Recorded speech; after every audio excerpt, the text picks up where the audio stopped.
Yo. So, but Odo won't stop. He won't stop watching the creepy poops, yo. We gotta stop him watching the creepy poops. Help me out here. Please, please. Uh-oh. Ah! I wasn't doing nothing. I wasn't! Come here, Panda. Okay. This is Panda. He's sort of my sidekick right now, and he's got a hair in his eye. Not at me. There. Yeah, I know, he's a stuffed panda, but I figured I was going to do something a little different. Batman, wearing my panda shirt anyway.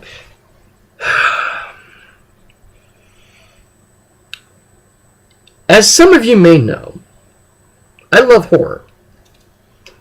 And as some of you may know, I have a love-hate relationship with found footage movies.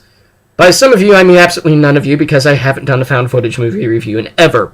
So, suffice it to say that I both hate found footage movies, not for the principle, but, well, they're kind of an excuse to make a low-budget movie and release it in theaters. Looking at Blair Witch Project, Paranormal Activity 1, 2, all of them. But some of them work, especially the anthology ones, like VHS. I was going to say ABCs of Death, but that wasn't found footage, but I'll get back to that later. So it's very hard for me to suggest found footage movies, especially with the principal core of who the hell is watching it? Now, in Blair Witch, it's explained that the FBI got it and they're distributing tape to theaters for anyone who finds clues. That's all well and good, but who's watching Paranormal Activity? Oh, it's the same principle. Who's watching Chronicle? Well, it's obviously made by the guy who, in the end, who survives it. I loved Chronicle. I will admit that right now. I'm not looking forward to Fantastic Four, but I loved Chronicle. But then you watch some of these other ones, especially some of the knockoffs, which is obvious. But then you watch Grave Encounters, Grave Encounters, which is a movie so bad that a character forgot his line and they kept that take. Well, watch it when they're doing the intro to the show.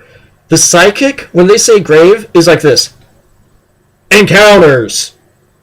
And they're all trying to look badass except for the girls. Like, come at me, hot stuff. 1, stay still. 2, you're a human being, not a sex toy. But, again, that's Grave Encounters. That's going to be a different topic if I ever watch that shit again. I'm going to talk about one that was actually good. I mean,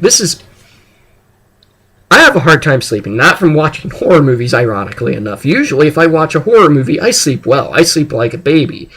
I mean, I'm writing a horror webcomic, and after I'm done writing it, depending on the storyline, because I actually have some that aren't as scary as others. In fact, I have one, my personal favorite right now, that's very sad. Usually, it's after writing a disturbing scene that I can relax. It's because with the army and everything, I've had a lot of things happen in my life that I don't really talk about. And writing, or having that exit, is kind of a good way for me to relax, oddly enough. Because, well, it's hard to explain. I'm sure a more trained psychologist could, but for me, either writing it down or getting it out in some way helps. And oddly enough, horror movies do that. I know it's fake. And I think that's part of it. Now this one, for anyone who doesn't know, I am Catholic. I do have a firm belief in God, especially after the situation I've been in this past year. But I also know there's evil in the world.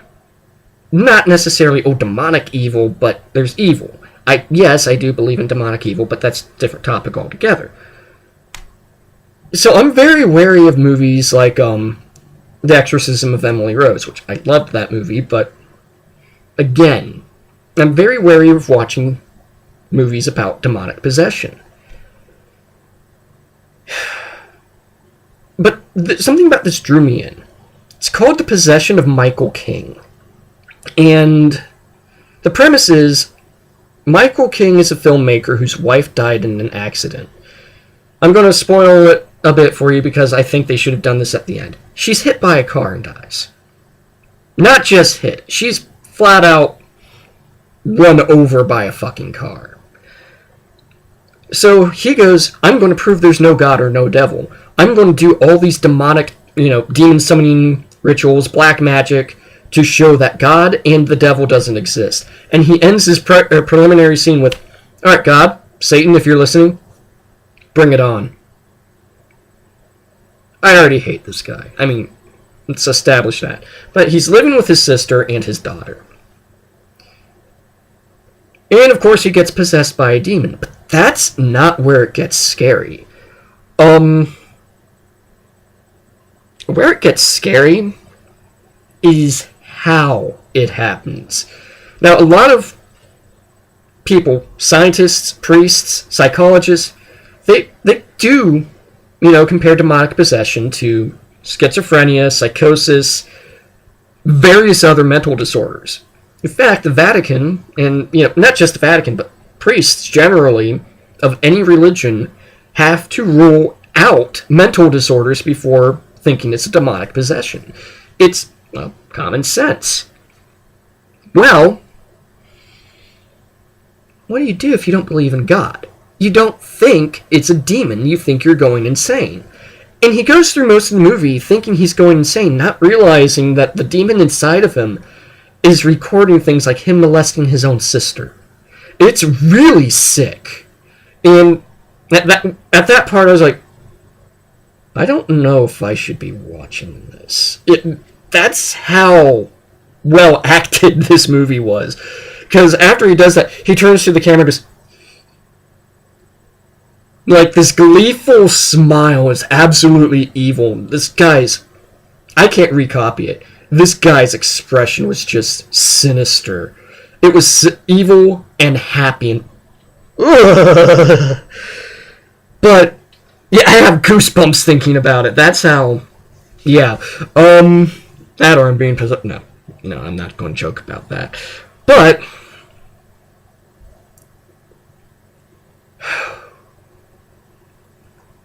it does get predictable to a point where the demon's obviously going to tell him to kill his daughter. That's not what exactly happens. I don't want to spoil it for you. I will say there's a big trigger warning if you don't like movies with, or don't want to see self-mutilation. There's a lot of it in this movie. I'm not big on self-mutilation myself, and I found one scene in particular very cringeworthy.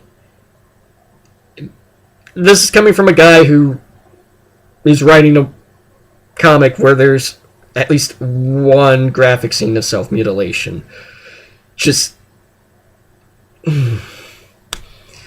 like, at least that's hand-drawn. At least the art style is supposed to look very raw, very, not cartoonish, but raw and sketchy. It's different when you're watching something like that on film, especially one as well acted as this one.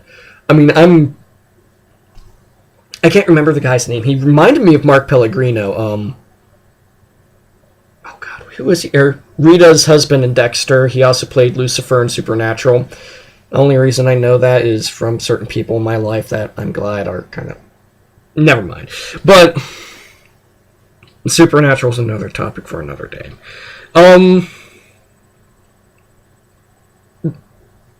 But Mark Pellegrino plays the kind of, twisted individual role very well.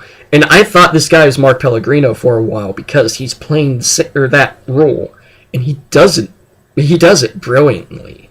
He just absolutely kind of twisted, disturbed. But as the demon takes over, he's getting into it. His performance really helps the movie move forward, especially towards the end when he's trying to get help. He's trying to get a priest to do an exorcism, and the priest says, "We don't do those. What are you talking about? We don't do exorcisms." He attacks one of the people he thinks put the demon in him and starts beating the crap out of him. And then when he goes back home, he's still thinking, okay, what am I going to do? What am I going to do? What am I going to do?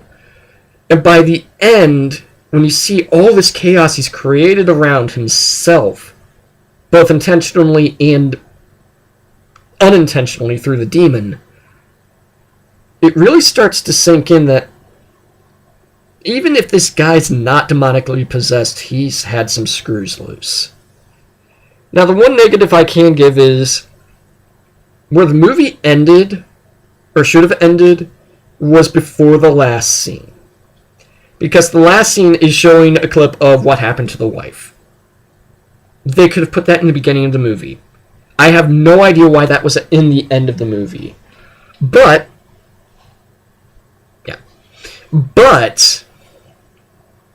beyond that, or that little editing faux pas, this is literally the first found footage horror movie I can full on suggest to people to watch. So if you can find it on DVD, watch it. It's, again, The Possession of Michael King. Brilliant work, and I hope the director, I don't know if he's done anything else, I don't know. It felt like an indie movie, and it wouldn't surprise me if it was. I hope he continues to do good work like that, because that movie, it was amazing. Even if Panda doesn't approve. He doesn't. He doesn't like scary stuff. He gets mad at me for watching Ghost Adventures. Don't. Yeah.